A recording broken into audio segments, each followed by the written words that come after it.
আসসালামু আলাইকুম, সহজবিড়ি রান্না চ্যানেল থেকে বলছি। আর শেয়ার করছি আপনাদের সঙ্গে চিংড়ি দিয়ে লাউ পাতা ভর্তা। আশা করি সবার ভালো লাগবে। এর জন্য প্রথমে একটা ফ্রাই প্যানে আমি নিয়েছি 4টা লাল মরিচ। এটাকে সামান্য হিটে, খুব বেশি না, হাই হিট না, হালকা হিটে এটাকে মুচমুচা করে লাল করে ভেজে নিব, যেন মুচমুচা হয়। হালকা হিটে বেশ কিছুক্ষণ ভেজে নেওয়ার পর যখন এরকম মুচমুচে হয়ে আসবে তখন এটাকে তুলে নিব। এরপরে দিয়ে দিচ্ছি আমি 2টো পেঁয়াজ কুচি আর 3 টুকরো রসুন কুচি।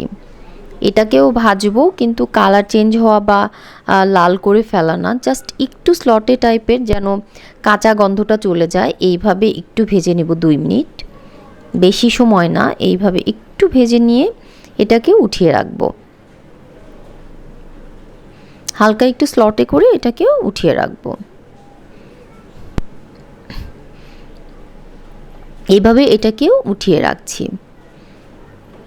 এরপরে সেই একই পাত্রে আমি দিয়ে দিচ্ছি লাউ পাতা। আমি আগে থেকে ধুয়ে পরিষ্কার করে রেখেছিলাম।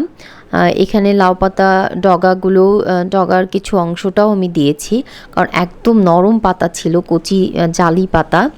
এরপরে দিয়ে দিচ্ছি 4-5টা কাঁচা মরিচ। তা আপনাদের টেস্ট অনুযায়ী যে যেমন ঝাল খান তেমন। তারপরে দিয়ে দিব একটা 5-6টা রসুনের কোয়া। এরপরে দিয়ে দিচ্ছি একটা পেঁয়াজ কুচি। আর নিয়েছি এখানে 5টা বড় সাইজের চিংড়ি। এটাকে আমি একটু ছোট ছোট করে মাঝখান দিয়ে কেটে নিয়েছি, যেন খুব ভালো করে সিদ্ধ হয় এজন্য। তারপর এখানে সামান্য একটু তেল দিয়ে নিচ্ছি। তারপর বাকি যে পাতাগুলো ছিল ওগুলো উপর দিয়ে দিচ্ছি। এভাবে উপর দিয়ে ঢেকে, উপরে আর একটু তেল দিয়ে ঢাকনা দিয়ে ঢেকে 2 মিনিটের জন্য হাই হিটে রান্না করব। 2 মিনিট পরে ঢাকনা খুলে দেখতে পাবো কিছুটা পানি ছেড়ে দিয়েছে। একটু নেড়ে চেড়ে দিব, এভাবে একটু নেড়ে চেড়ে দিব। দেখতেই পাচ্ছেন কিছুটা পানি ছেড়েছে। এতে লবণ দেওয়ার পর আর একটু পানি ছাড়বে। এই পর্যায়ে আমি একটু লবণ দিয়ে নিচ্ছি। লবণটা একেবারে না, জাস্ট অল্প একটু দিয়ে নিব, পরে টেস্ট করে দরকার হলে আবার দিতে হবে। লবণটা দেওয়ার পর এভাবে নেড়ে চেড়ে সিদ্ধ, চারপাশে উল্টে দিয়ে আবার ঢাকনা দিয়ে ঢেকে কয়েক মিনিট এটাকে সিদ্ধ করে নিব।